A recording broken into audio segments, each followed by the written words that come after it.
Liz Hirsh Naftali, welcome to Australia. Thank you so much for joining us here at AIJAC. You're a hostage release advocate, you're an author, you've been fighting tirelessly for the plight of the hostages which still remain in Gaza. Your fight that you're best known for is for your great niece, Abigail, who was 3 years old when October 7 happened, when tragically her parents were slaughtered by Hamas and she was taken hostage into Gaza. Can we start there for those who maybe aren't so familiar with her story and the story of the Mor family? Yeah, well, first, thank you for having me. You know, on October 7th, when the rest of the country was running to bomb shelters at 6:30 in the morning, at their community, which is called Kibbutz Kfar Aza along the border with Gaza, over 300 terrorists stormed, came in by paragliders, came in through fences, and they were 350 that were part of 3,000 Hamas terrorists that came into Israel with the goal of kidnapping, but the primary goal of killing. And that morning, my niece, who lived on this kibbutz, was born on this kibbutz her whole life, raised her kids on this kibbutz. Her sister also lived on the kibbutz, raised her kids, and my sister-in-law and her husband. And this is a place that I'd spent many celebrations throughout the years, a beautiful community. My kids loved it because they could run free. Mm. And then on this morning, the terrorists attacked. My niece was putting the 3 kids in their safe room as the bombs were flying over. Her husband, who's a photojournalist, he had gone outside to take photos, which he had done many times to put on the Israeli news. But this morning was different. There were terrorists that were landing by paragliders and by foot coming in. She was putting these 3 kids in their safe room, and the Hamas terrorists came in and they murdered her in front of these 3 children. The 3 kids ran outside, and their father, who was coming back, picked up Abigail, a beautiful 3-year-old child, and with a 6 and a 9-year-old, Amalia and Michael, they ran, and then the terrorists murdered him. And he fell onto Abigail, and Michael and Amalia saw what happened, and they ran home and locked themselves in a closet with a cell phone for 14 hours. They were our reporters. They were the ones that told us what happened that morning. And we learned subsequently, a few days later, when not only Michael and Amalia were finally rescued and taken off the kibbutz, but my niece and her husband and many others that were hiding, that were the survivors. Over 60 people were murdered that morning on this kibbutz. Children, parents. I think it was 19 who were kidnapped. Mm. So what we learned a few days after they could finally clear the kibbutz was that Abigail was nowhere to be found. And what we started to understand was that Abigail had actually survived and crawled out from under her father's body, covered in his blood, and gone to a neighbor. And there was no one there. Everyone was hiding in their safe rooms. Jewish people were never supposed to be hidden and hiding from people hunting them after the Shoah. And here they are in their homeland, their native homeland, and people who weren't even Jewish. People from over 30 nations, 5 religions, and here they were all hiding. Mm. So this little girl is running through a neighborhood, just any neighborhood that we can imagine, and there's terrorists everywhere. And she gets to a second house, and by miracle, the man of that house, Avichai Brodich, was going out to protect the kibbutz. His wife and 3 kids were hiding in their safe room. He takes Abigail, miracle, sees this little girl, and puts her with his wife and 3 kids. And he goes out to protect the kibbutz, and he's injured and doesn't come back. But we learned from him that he had actually seen Abigail and done this. Another neighbor had actually seen his wife, Abichai's wife, Hagar, being marched off with their 3 kids. But nobody could accurately at that time, with all the craziness and the fighting and this war going on, they could not actually say if Abigail was with her. But when she was nowhere to be found, we assumed that she had been taken as a hostage. And for 51 days, we had no communication, and we knew nothing other than she had been taken as a hostage. And for me, that was a beginning of at least having something to fight for, which was, how do we get this child, but all the 250 people stolen that day by these monsters, how do we get them back? Tell me about that moment for you, Liz, of learning that Abigail is alive and that she's a hostage in Gaza. How do you even navigate that within yourself? I went back to America the next day and I went on CNN. Somebody said, you need to start telling the story. And at that moment, Abigail had been killed with her parents. And as we learned within the next few days that Abigail had indeed survived, I asked my family to send me a photo. And they sent me this picture of Abigail. And I took this photo and I made hundreds of copies. And then I also made hundreds of copies of the picture with all 250 hostages, that large mosaic. And about a week and a half later, I was in Capitol Hill in Washington, D.C., and talking with leaders, Democrats, Republicans, Jews, Christians, Muslims, everybody, and telling them I was with Keith Siegel's sister, Lucy, and she was telling about Keith and Aviva, who had been stolen, neighbors of Abigail's on this community. And then I would talk about Abigail. And, there wasn't a dry eye. This was the strongest, the most powerful people in America. And they are crying and they are bawling and they are not sure what to do. So when you said, how did I know what to do or I just knew that I wanted to do anything I could to help bring Abigail and all these people home. I had no prior experience in hostage work or in saving. I was always on the side of let me help others and help people to do what they need to do, but not on that side of needing help. It's a different side to wake up on.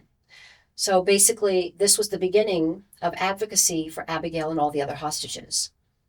And a few weeks later, more and more families, traumatized, are coming from Israel and joining myself and others to send this message to the U.S. government, to the White House, where President Biden and his team were, but to make sure that we were telling exactly what happened to so many people, the tragedies, the attacks. Keep in mind, on October 6th, there was a ceasefire. Yes. And on October 7th, 3,000 armed men came with one goal, which was to destroy. And that meant killing and kidnapping.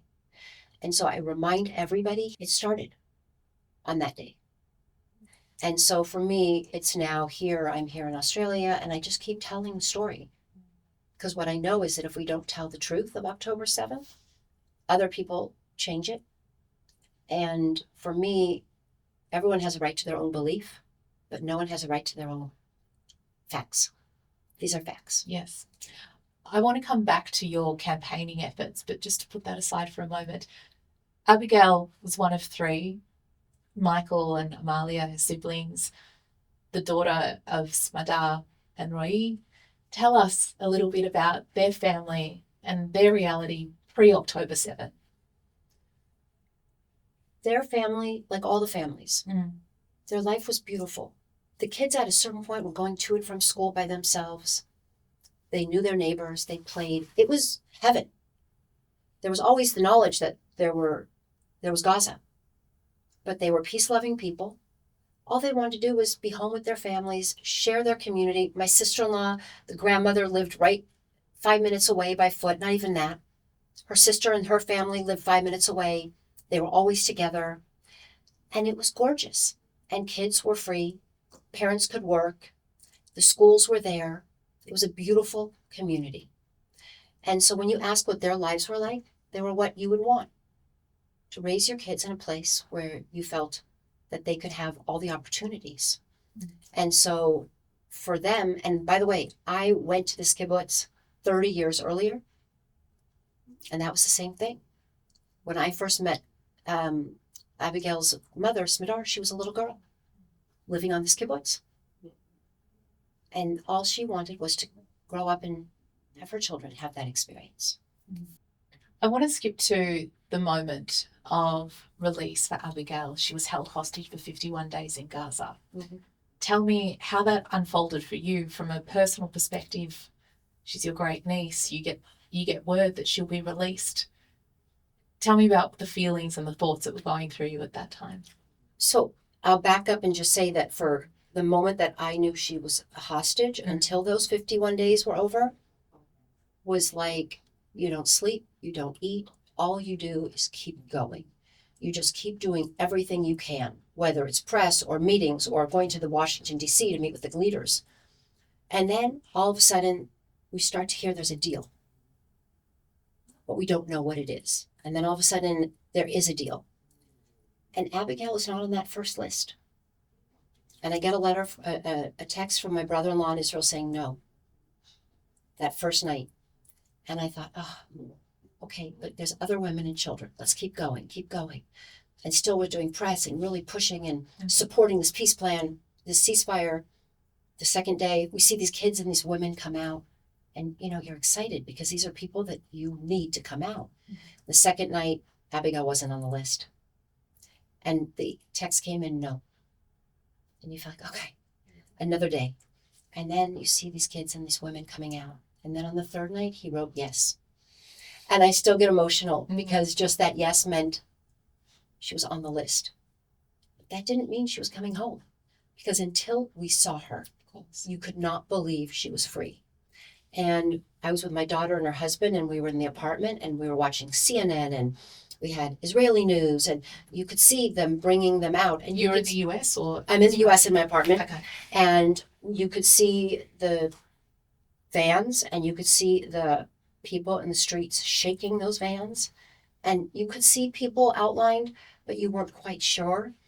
And then I got a call, and my brother-in-law in Israel got a call from President Biden at one point saying that Abigail had crossed into Israel. You personally got a call from President Biden? I personally did, and my brother-in-law, he called both of us. Right. The family in Israel and the family in America. Tell me about that phone call. You answer the phone. There's no number, and he says, this is Joe Biden, and I'm just calling to tell you that Abigail is back in Israel. I still cry thinking about it. And, a little bit later, I talked to my brother-in-law, and he said, I got the same call. And even then, you're just thinking, okay, is it real? And then I saw Abigail in my niece Liron's arms with my sister-in-law Shlomit. And then I was like, okay, she's free. What are you doing in that moment? You're watching that broadcast. We're just screaming and crying. Yeah. Screaming and crying. And then my phone starts lighting up, and people are saying, oh my God, she's free, she's free. And you're just like, it's so hard to believe after all of this. And that's why I'm skipping, but I know what it is for 51 days. I don't know what it's like for 600 days for these families and for these hostages, these 20 young men that are still alive. I know how. You've just asked me to go back to what it was at 51 days.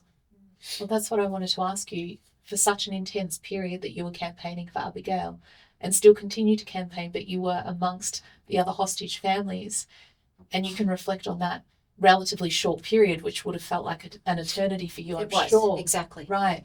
So how, from what you've gone through yourself and what you've observed with the other families, where are they getting this strength and this energy to go on while they're going through the most horrific of traumas?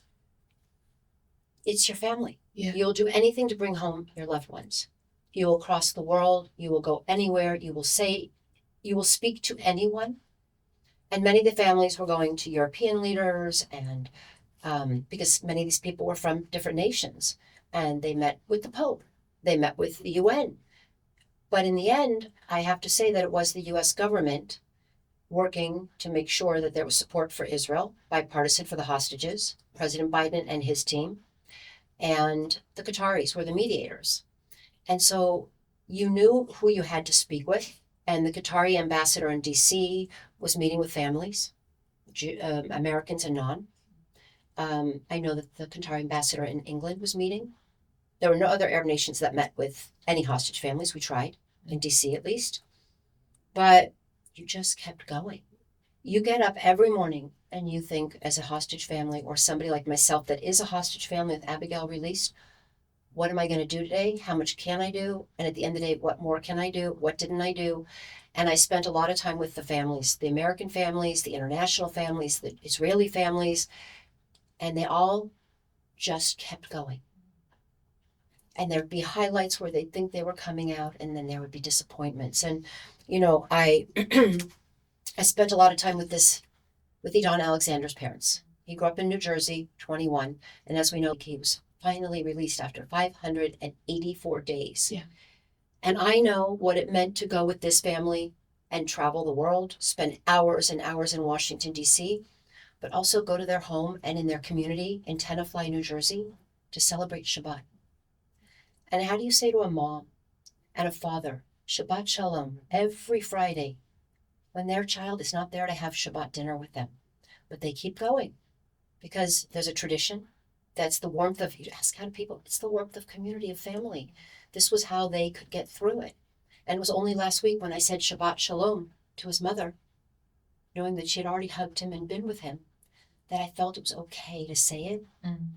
And so when you ask, like, I think that you just wake up every day, and I know for Yael and for Adi, the parents, that's all they could do was keep going, keep talking, keep trying.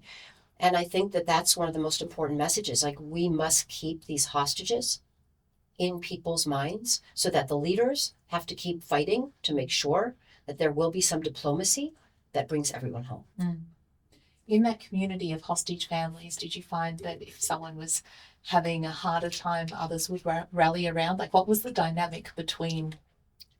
On October 6th, you didn't know people. Mm. And then October 7th, you become this family. It's a tragic family, but it's a family of survivors. And I think that there is a lot of support. And they give each other that warmth. And, you have rallies, you have the hostage forum in Tel Aviv, where people can go not only to get services and therapy, but just to be together and be connected. And we have rallies, you have rallies here in Melbourne, in Sydney, in New York, in Paris, all over the world, every week. And that gives some strength. But I think that really, I'm going to say this as an American, I think that the American government is responsible 100%, whether it was President Biden bringing home 101 women and children and workers, or President Trump bringing home 33 and then bringing it on, and still with him and his team, with Special Envoy Witkoff and Adam Bowler and all of them, still focused on it. So I say that the American government has also given a lot of these families a strength that they didn't necessarily get from their own government in terms of the priority of bringing home these hostages. Just to go back to Abigail's release, can you share with us a bit about how she was when she came back and how she's doing now? Yeah, I mean, look, all of them came back emaciated. They were starved. They got one piece of pita bread a day. A child, one piece of pita bread, and they had to beg for water. It wasn't always clean water. They lived in a dark. They had no screens, nothing to play with. They were silenced, so they couldn't laugh like children. And every night their building was being bombed by IDF, the area around them, the Israeli Defense Force. And they had to ask to go to the bathroom, ask to get a piece of toilet paper. I mean, that was what her life was like for 51 days. Now she had Hagar, who hugged her like one of her own. And that was a blessing. Such a blessing. But all of them came out starved, traumatized, shocked. And Hagar didn't know her husband had survived. Her community, she thought, was destroyed. She had no idea what and if and when she was going home. But she gave these 4 children hope. And so when you ask, like, how is Abigail? She knew her parents had been murdered. A 3-year-old who turned 4 as a hostage knew all of this. And so when she came, she was dirty. They all were. None of them had showered properly. They hadn't eaten. And they were scared. It was a mental abuse for 51 days. And especially after everything they'd witnessed before they were stolen. Keep in mind, 35 children under the age of 18. 250 people. And each of those 250 people experienced trauma before they were even taken as hostages. Just on that with trauma, as anyone who's spent any time in Israel since October 7th would know, the country, while it still goes on, it's also gripped by trauma. I've heard mental health experts say this is not post-traumatic stress. We're not at post. This is prolonged traumatic stress. Exactly. How have you seen that trauma expressed in Abigail? Look, I see it in that her aunt and uncle who have adopted her and her brother and sister, every day they have one goal, is to give what they can to these kids who they know. And even their own 3 children were hostages in their own home. for 29 hours, silenced, with terrorists inside and outside, with fighting. They knew what was going on. The thing that you see in these kids is that, for the most part, they have gone back. They're children, but they know. And so when there's a loud boom, Abigail cringes because that's what she experienced. You think about it, and Abigail, when they were sent to the bomb shelters a few months ago, where they live, she asked if there'd be terrorists that were going to find her there. Now, you're a child running to a bomb shelter for safety and security from bombs coming in, and then you also are asking, are the terrorists going to find you? So I think that tells all of us that this is a child that is very much internalized the trauma, and yet because she's a little girl and she's very resilient, and children are resilient, they go forward. But everybody has a therapist, as you mentioned, the children, the adults. And, I think about the therapists. Do they have therapists? Because it's so embedded. And what people don't understand outside is that it's not a certain group of people. It's not one family. It's not one neighborhood. It is an entire nation that is traumatized. I just remind everyone, the northern border, people they've had to leave their homes. Thousands displaced. Thousands, tens of thousands. Along the Gaza border, tens of thousands. And then everybody had somebody they knew at the Nova Festival where 367 people were murdered. Everyone knows someone. And then if they weren't that, they know somebody who hid. They knew somebody who ran. These communities, these neighborhoods, everyone had families there. And Israel is a small neighborhood. And it didn't matter if they were Jewish or Arab, Christian. They all have some connection, and they are all walking around with trauma. Knowing someone who's lost their life serving for the IDF as well. Yeah. Exactly. Yeah. Just to jump to your own personal story, you mentioned you yourself were in Israel on October 7. You've got a background in real estate investment, philanthropy. Tell us a little bit about you and what your life was like before October 7, and you took on this yourself to be a voice for those who have been silenced right now. Yeah, I was living a life where I worked hard, raised 5 children, lived between Israel and America. Yes, in the real estate business. Yes, I believe philanthropy and supporting others. But as I said earlier, I always wanted just to be a helper. I didn't know what it meant to need the help in that urgency and that really desperation. But what I also understood, and I write about it, was it didn't matter how many people I knew, and I knew people in the Capitol from my life because I was involved in some politics in terms of supporting candidates and telling stories. But I thought about it like that morning, it didn't matter who you knew. It didn't matter who you were. Nobody protected you. The U.S. government couldn't protect you on October 7th. The Israeli government didn't protect anyone on October 7th. And so when you ask my background, I sometimes think it may have prepared me to be in this moment where I could be an advocate because I understood more than any of the families that arrived in America how my government worked a bit more. And so I speak English. I don't speak Hebrew very well. I try, but I'm okay. But my point is, I was an American. And so for me, this was people coming from across the world to Washington, D.C., to what I consider my country. And many of them, there were 12 Americans that were kidnapped. The rest weren't Americans. But as I tell everyone, 46 Americans were murdered that day of the 1,200. And then more and more we learned were killed that day and then taken as hostages. And as you mentioned, soldiers, American citizens. So it's very personal to America. You've mentioned about your campaigning at Capitol Hill, and we were speaking a little bit before we started today about messaging. What have you observed as being key to ensuring that the messaging, the importance, the imperative of bringing these hostages home, and for these people to be seen as people and not just numbers? There's a lot. And one is you have to keep going back. You can't just have a meeting with a leader and then sit back. But you also talk to their staff, and you also tell their team, because there is one leader, but there's a lot of people that work to make sure that he or she are, or they are doing their work. So you spend a lot of time communicating with their teams. You speak with everybody. You try to get press. Now, in America, it's very hard to get press unless there's in the midst of a fighting or the midst of something incredibly tragic or shocking. People in the press don't cover after 590 days with that same passion, and you keep pushing. Because what I know is that leaders are watching.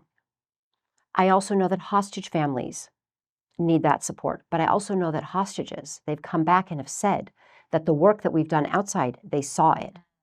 They saw these people, whether it was in Hostage Square at a rally or on CNN, they were seeing it. So for me, there's a message in keep going, and I know Hamas watches, I know the Israelis watch. So we have to keep telling the story. And one of the things that I've been doing is showing everybody, and it's very small, but just to give you this picture, these are 58 people. 30 plus are killed, died. But these are 58 people that need to come home. And then I show everybody this picture of 24 young men.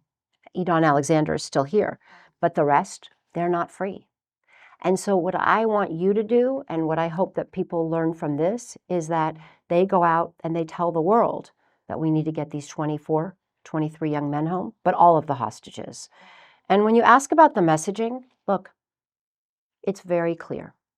If the hostages were released all along, the fighting could have stopped. And then the people living in Gaza would not have been in a war that their leaders, their Hamas leaders, started and perpetuated, and have used them as pawns, and not worried about them as being victims.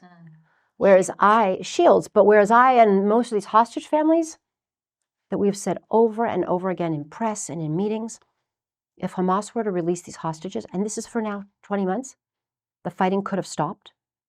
And these people could have had relief, and the children living in Gaza, who I believe deserve dignity and security, would have had that.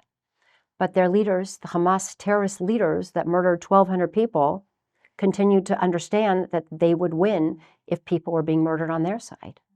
So for me, it's very hard to be out there because you want to tell the truth and you want to give people the understanding. But the most important part is to realize that now at 600 days, these 23 people have to come home. And so I think that it's repeating the message and repeating the message. And early on, one of the leaders that I met with on Capitol Hill, Black leader from New York, Greg Meeks, and he said to myself and these families, he said, you will be telling these stories the rest of your life. And at first I was like a little bit angry with that notion. Like I said, we're just going to get them home. But then I realized he was right.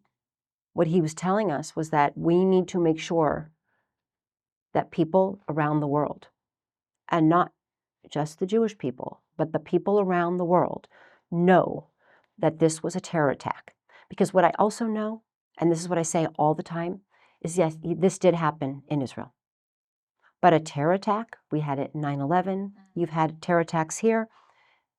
Nobody can accept a terror attack, because if you accept one in Israel, then you accept one here in Melbourne, or I accept one in New York, and you can't accept one. So you have to fight it. And I think that is an important messaging for people to understand, that it was a terror attack, and we can always have disagreements, but there is no time and no place for a terror. So I want to hone in on that a little bit more further, because I think that there are a lot of people that are perhaps in the middle that don't have a strong view either way about this war that's playing out. Well-meaning, perhaps ignorant, perhaps don't really quite understand and don't really want to. It's a Middle Eastern problem. It's a Jewish issue. It doesn't affect me sitting here in Australia or America or other Western countries. So what do you think is really at this point, and there's fatigue as well, that this has been playing out in the press, there's been so much misinformation and bias that has played out in the mainstream media. What do you think is really key to cutting through at this point to allow the average everyday Australian, American, Canadian to see that this is actually, Israel is fighting on the forefront for Western civilization? Yeah, well, that's a huge question. And I go back to reminding everyone it happened on October 7th. Can you imagine? You're here in Melbourne, in your apartment, in your home, and it's 6:30 in the morning, sirens are ringing, you're running for safety. But while you're running, there's thousands of people that are coming with one goal is to kill you and your family. Right. And I'm not exaggerating. That is exactly the intent. And so when we talk about it, I want people to know wherever they are, good meaning, perhaps not, well, that is the truth. And just to be clear, Hamas terrorists took photos of this and they promoted and they were gleeful about what they accomplished. So these people, and I understand they're freedom fighters, they have a different version. Everyone has a right to their own belief, but not to their own facts. And the facts are what happened. And so one of the things that I also understood was that you could keep telling the story, but if I could, and that is why I wrote this book, because for me, I had this whole year of experience of waking up and being in this geopolitical nightmare, knowing this child, what she and her brother and sister witnessed, and what my entire family had happened. Then she was a hostage for 51 days. And then it talked about the work that I was able to do because you go fight for something. You have a choice, fight or flight. And I fought. And I think most people would fight. It's their family. And it's the good and it's the right thing. And now I look at it and it goes back to your question, which is like, the truth is really important. And I wrote this book. Somebody asked me the other day, are you on a book tour? I'm like, there's no book tour. I'm trying to use this to remind people and to teach people what happened, the people that may not know. So for me, it's about giving a book that tells the truth of October 7th, which is devastating. And it's a humanitarian crisis. But then it also talks about resilience, this little child running through a kibbutz, running for her safety, and so many people doing what they could. The Israeli people being there for their neighbors, the diaspora, Jews, Christians, Muslims that are out there supporting the people in Israel who are suffering. And there's a lot of that love. But what gets picked up is the loud, angry noise. Yes. And so for me, and by the way, that is what another issue when you talk about messaging, it's really hard to push through that. Because that's what the press loves to cover. They don't cover the other parts about people who are there for each other. And so when I wrote this book, what I thought was, this will also serve for Abigail and her siblings and for all so many to know about the truth of what and who was fighting for them in the world. I talk about Republicans at the convention, Democrats at the convention. I talk about the evangelical Christian community. I talked to you earlier about the government of the Americas, which is very diverse. Remember, we got 50 states, we got districts, we got lots of land to cover. We have people with very different opinions. The majority supporting Abigail and the hostages to this day. So for me, it's about that. It's also about hope. And I keep hope that all of these people are going to come home. I alone and you and I having this conversation will not bring them home. But if we keep talking about them, we will help to bring them home. But I also hope that this child and all the children in the region will grow up in a world that does not continue to have this cycle of hate. And it is not a simplistic, naive notion that I carry with me, but is an understanding that we must do this work. But we have to start with telling the truth. And that was why I wrote the book. People often write books, memoirs after they've gone through the experience. But can you just speak to that point of writing this while this is still playing out? How was that for you on a personal level? Look, it's really hard. But one of the things that I did during this whole process, and I watched other families, take notes. You take notes and you take notes and you keep putting down what you've seen, who you met with, where you were. And early on, a few people came to me and said, make sure you write down. And what I understood was about 5 months after Abigail had been released, that there was so much misinformation and so many lies. And that I understood also, you could show up on CNN for 2 minutes, but then everyone went back to life. It's important. Or you could write an editorial, or you could have a rally. But what I understood was a book was a solid way for somebody to hear an entire story. It's 200 pages. And so while I was writing it, I always hoped that I could say, and they all returned and everyone lived happily ever after. Mm. You get what I'm saying? Of course. And I kept extending the final date. And I went to the Republican convention in the summer for president. And then we got to the Democratic convention. And I thought, okay, the book, it's going to end. I've shown this diplomacy and I've shown the power of the American government. And they're still hostages. And then a few days later, Hirsch Poland was murdered with 5 other beautiful young people, executed by Hamas terrorists. And I put that in the end because it was a message that we are still in this fight. And until we come home every day, these people's lives could be lost. And they were. And those 5 people, those 6 young people, including Hirsch, they should have been home. Mm. There were deals to bring them home. So for me, the fact that we're here now, all these months later, and I'm still with so many others fighting for these people, it doesn't make sense. But when you ask about the book, what I understood was like sort of an Anne Frank story. Mm. It tells the story of this war, this attack, from a child's perspective. And we needed to get that out there. Yeah. And I also understood that, and I know there'll be so many other people that will write books and it needs to be written about and it needs to be written about endlessly. But I wanted to get out there and make sure that I could tell a story and come to you and show the world. People who don't believe it, give them this book. People that need education, give them this book. Because just to go onto YouTube and to go onto social media, you see so much.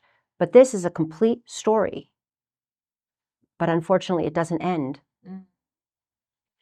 And we still have hostages. Correct. So to that point, and we were speaking earlier, you've traveled a lot around the world. You've spoken to so many different Jewish communities, and you described this sense of helplessness. People are within the Jewish communities around the world, and some of our non-Jewish friends and allies as well. They want to do, but how? So what would be your advice for just the average person who cares so deeply about this? Well, first we have to stick together. And I know that doesn't bring home the hostages, but the Jewish population in the world is less than 16 million people. We have to stick together as the Jewish people. But we also have to reach out and speak to those who support us and that we have good relationships with.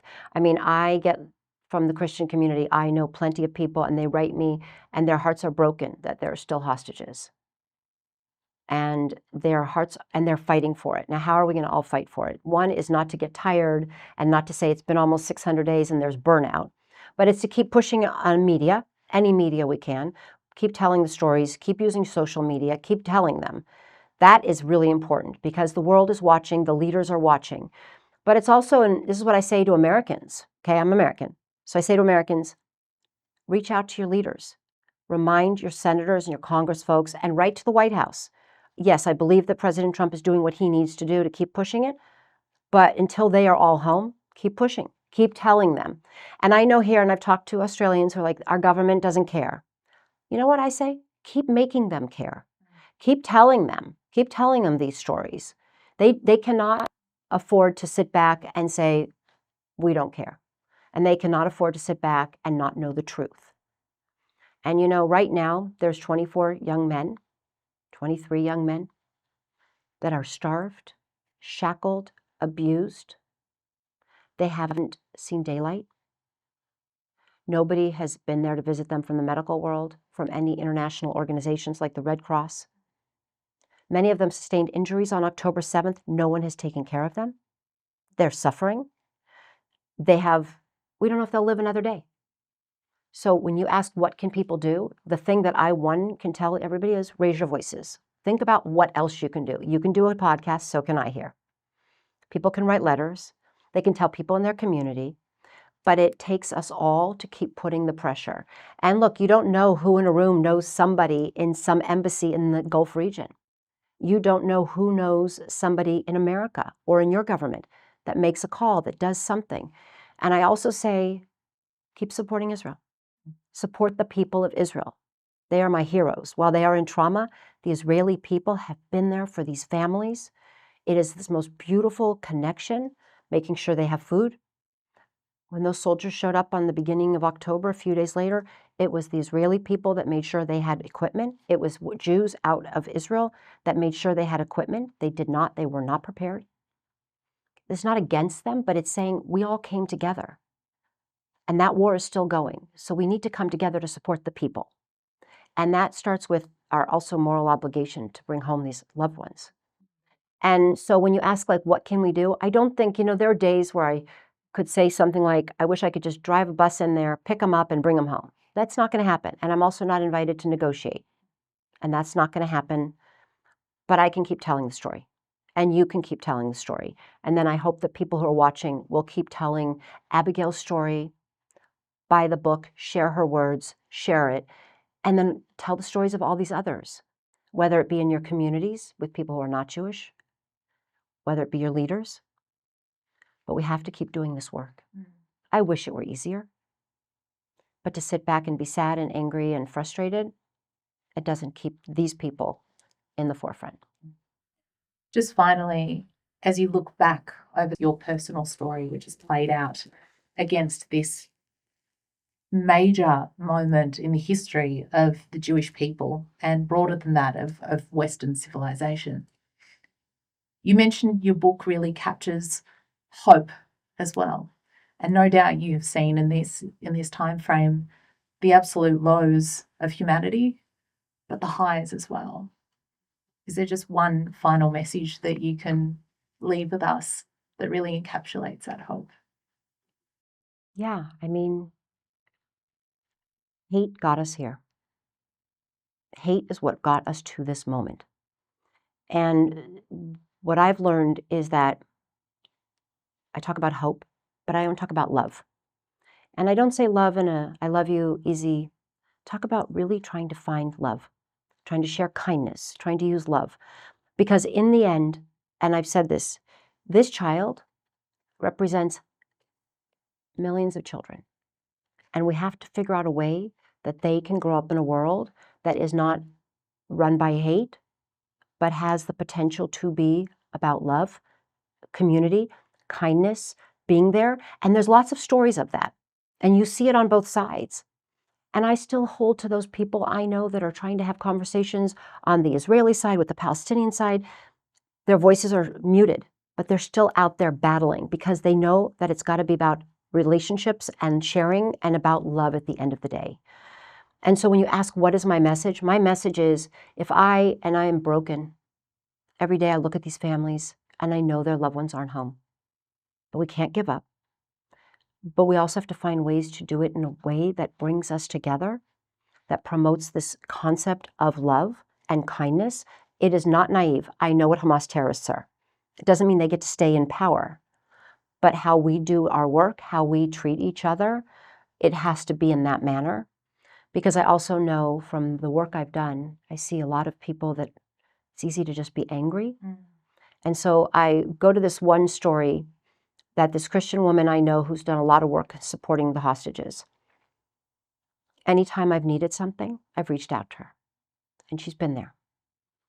And there was that 47-minute movie that was made that showed all the atrocities from the beginning. Most of it was from GoPro cameras from Hamas. But there was also security cameras from communities. And one day she called me and she said, I saw the movie. She goes, I don't want you to see it. I will bear witness for you. And here is a woman that before October 7th, I didn't know. And by the way, we don't agree on many issues in the political world, but she was there for me and there every day till now for the hostages. Her name is Penny Nance and her community. And she's just one. But she said to me one day after, she said, Liz, I don't know how you have love in your heart because I am feeling so much anger. And for me, this is about, I kind of want to, she didn't say it in a bad way, but she said, I hate. And I said, Penny, in order to do this work, I have to have love in my heart. So I end on that one. We don't necessarily have to all agree, and we're not going to just hug the other side, but we have to start from a place of love in our own heart and figure out how we can do the best and the most and not give up and not get tired. Mm. And it starts with really caring and doing what we can do to make a difference in the world. So I think at the end, I wish I said that could bring home the hostages, but I truly believe that if we all do it, it can help bring home the hostages, but it can help us figure out how to heal and how to move forward as human beings. Because you said it, this is humanitarian. This is bigger than the Jewish people. This is bigger than one religion, one nation. It's really about how we treat each other as we go forward. Liz Hirsh Naftali, thank you so much for sharing your story with us and for being a voice for so many. Thank you. And thank you for keep talking about this. It's really important. Thank you.